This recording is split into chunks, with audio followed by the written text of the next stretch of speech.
I'll give you a brief introduction of what the FWC is.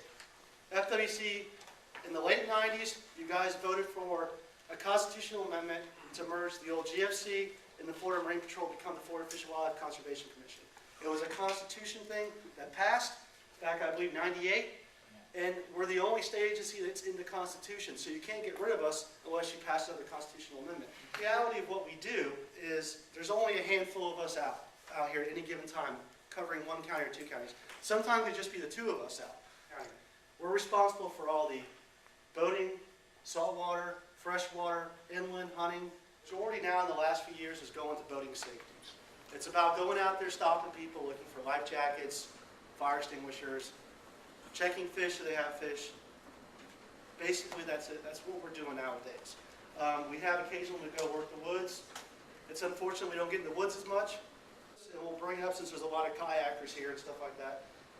The main thing we're having issues with and the biggest violators we have is not enough life jackets on board. We tell people it's zero tolerance. Me working as an investigator, the majority of boating accident fatalities occur when somebody falls overboard and they don't have their life jacket and they can't swim. That's the majority. It's no longer a boat hitting boat. It's somebody falling overboard and not having a life jacket. So that's the main reason we're out there. You're going to see us check in boating safety. The statute gives us the right to stop anybody at any time. It's different in a car. On a boat and check for boating safety. Check your life jackets, registration, fire extinguisher, any of that stuff. So that's where our authority comes from. A lot of people say you can't stop us out there. We can.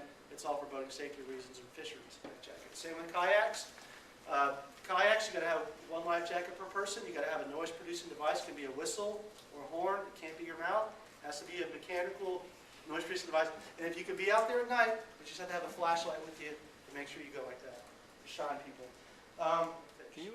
The harvest is when you actually take the fish out of the water, take it from the resources, you actually harvest it. And at that point, you possess it. That's where the laws come in. These have to do with harvest of fish. So, for instance, the best way to put it is from the Keys is you can have 6 lobster per day in the Keys. And let's say you have 2 people on board, you could technically have 12. But you both have to be actively fishing.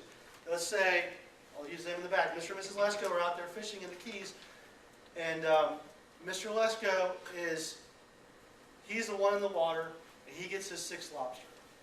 He's done for the day. Now let's say he gets 6 more for Mrs. Lesko, and then you guys have your bag limits each. You can't do that. We have issues with, I'm not trying to, remember when we're out there, our job is to enforce the law. We don't play judge or jury. If you get stopped by us, if you're violating somehow, we write you a ticket. You have your right to have your day in court. So we're just doing our job out there. If somebody's blowing the zone, catching illegal fish, we're not telling you you're guilty. It's just you violated. Here's your citation. If you need a court date, you need a court date. In the state of Florida, every fish and wildlife law is at least a second-degree misdemeanor, at least. So if you have an undersized sheephead, undersized mangrove snapper, we have the right. You can't get a ticket for it. It's a criminal citation. That's an automatic court date. We can actually take you to jail for an undersized sheephead if you wanted to. So that's how the laws state, because there's so many variances of so many fish you can have, sizes. The judge will figure that out. You can, stuff like that. So let you know that's what we do. Some people have a little yes. Would that stop you from boarding me 3 times in a year? No, we can board you what it is. Every day. Every day we want to. It's not harassment. Do you look guilty or something? I don't know. If you go to Gasparilla, you'll probably get boarded 10 times. What it is, and we'll tell you this, let's say for instance, you're going to have 1 life jacket per person. You're going to have a good fire extinguisher. Yeah. But let's say you have 2 people on there today. Let's say you have 2 people on there today, and you have 2 life jackets. And tomorrow you have 3 people, and you still have 2 life jackets. You're in violation. Well, let's say you have 5. That's why we check you every day.